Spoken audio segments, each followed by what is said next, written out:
Você já ficou presa num pensamento que não sai da sua cabeça? Como um replay mental, aquele dia em que você fala assim, nossa, passei o dia inteiro pensando nisso, estou há dias pensando nisso, isso não sai da minha cabeça, você fica cansada, você não aguenta mais pensar nisso? Pois é, isso tem um nome e hoje eu vou te contar o nome disso, vou te contar o que eu descobri, que a psicologia e a neurociência falam sobre isso e vou te trazer dicas práticas que eu uso, porque já vivi isso, para você aprender a frear esse tipo de pensamento. Esse processo de pensamento chama-se ruminação mental e ele tende a ser repetitivo e negativo, focado excessivamente em sentimentos, experiências passadas ou em preocupações com o futuro, sem chegar a uma solução prática. Todos nós podemos ruminar, isso é normal.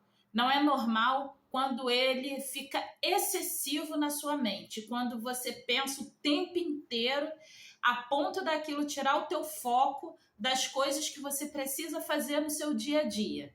Aí ele se torna disfuncional e prejudicial à sua saúde mental, porque ele intensifica as suas emoções de culpa e arrependimento, fazendo você ficar naquele looping excessivo, onde você pensa, se eu tivesse feito, se eu tivesse falado, se eu tivesse agido assim, ou se eu tivesse tido essa reação, e você não consegue mais voltar lá na história para resolver, porque já foi, já aconteceu, mas o pensamento fica ali. E ele vem a todo momento, você não consegue parar, ele acontece sem que você queira. Ele já se torna um fator de risco para ansiedade e para depressão. É basicamente como ter um disco arranhado na sua cabeça que só toca uma música ruim. Que repetir isso só piora o que você sente e não te ajuda a resolver nada.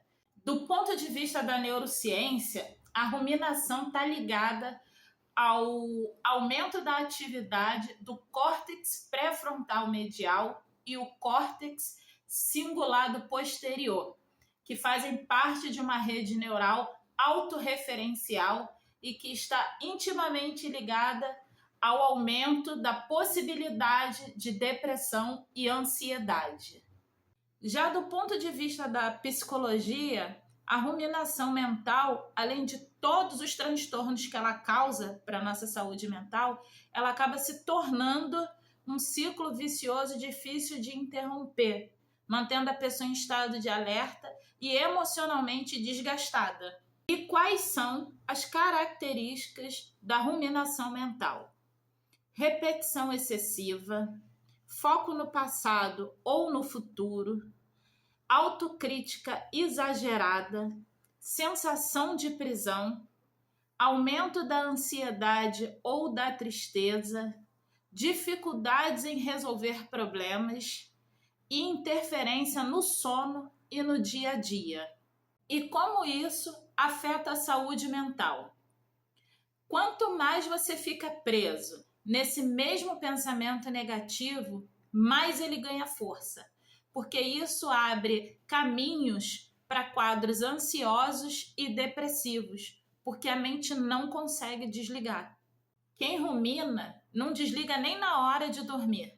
A mente fica ali girando em torno dos problemas e isso gera insônia ou então um sono de má qualidade. O cérebro fica ocupado demais naquele replay mental e sobra pouca energia para focar no presente. E como resultado disso, nós temos esquecimento, distração e dificuldades de tomar decisões. Você começa a se culpar por coisas do passado, o que aumenta a sua sensação de fracasso e diminui muito a sua autoestima. O corpo reage como se ele estivesse em perigo constante. E aí aumenta o cortisol, tensão muscular, palpitação, dores de cabeça e até problemas digestivos. Em vez de gerar soluções, a mente fica presa no por que isso aconteceu comigo, ao invés de o que eu posso fazer com isso agora.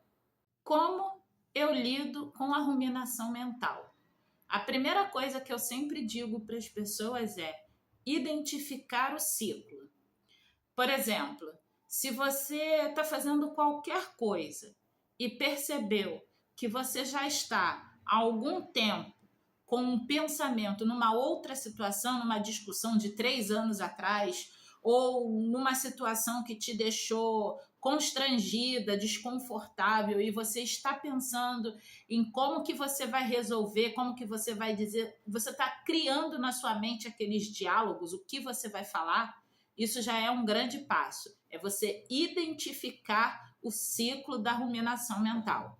Depois que eu percebo que eu já estou ali há algum tempo naquele looping, eu redireciono o meu corpo, trago ele para o presente. E aí eu nomeio 5 coisas que eu vejo, 4 coisas que eu ouço, 3 coisas que eu toco, 2 coisas que eu sinto o cheiro e 1 coisa que eu sinto o gosto.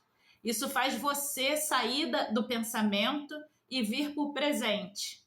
Substituição ativa do pensamento. Quando eu percebo que eu tô lá no looping, se eu não faço a técnica de ground, eu vou para a técnica da escrita. Eu pego meu caderno das emoções e escrevo, ou então se eu não tiver com o meu caderno próximo a mim, eu escrevo no papel, rasgo. Ou então direciono o foco para outra coisa. Vai organizar alguma coisa, beber uma água, fazer uma caminhada. Isso faz com que você se distraia do looping. Reestruturação cognitiva. Trocar o porquê isso aconteceu comigo para o que eu posso aprender ou fazer diferente da próxima vez. Isso te tira de vítima para um agente ativo. Talvez esse seja o ponto mais difícil ou mais desafiador, como eu gosto de dizer, mas é um ponto muito importante, que é a autocompaixão. É parar de se punir porque você está pensando naquilo o tempo todo. É se tratar como você trataria um amigo. Ao invés de se punir, dizer mentalmente para você: ok, eu estou pensando nisso agora, mas isso não define quem eu sou. Se tratar com carinho ajuda a tirar o peso, a culpa, o arrependimento. Cuidado com o corpo e com a rotina. Dormir mal, comer mal, não se exercitar são os maiores combustíveis para a ruminação mental. O corpo regula a mente e a mente regula o corpo. É isso. A base da vida é você cuidar do seu sono, cuidar da sua alimentação e ter uma rotina de atividade física. E não precisa ir para a academia, uma caminhada todos os dias de 10, 15. Se você fizer todos os dias, você já vai estar ajudando o seu corpo. E por último, e não menos importante, mas eu digo isso porque as pessoas ainda têm preconceito em procurar, é a ajuda do profissional. Se você tem esses pensamentos constantes, se ele está paralisando a sua vida, roubando o teu sono, sugando a tua energia, isso pode ser um sinal de alerta de um quadro de ansiedade ou até mesmo de depressão.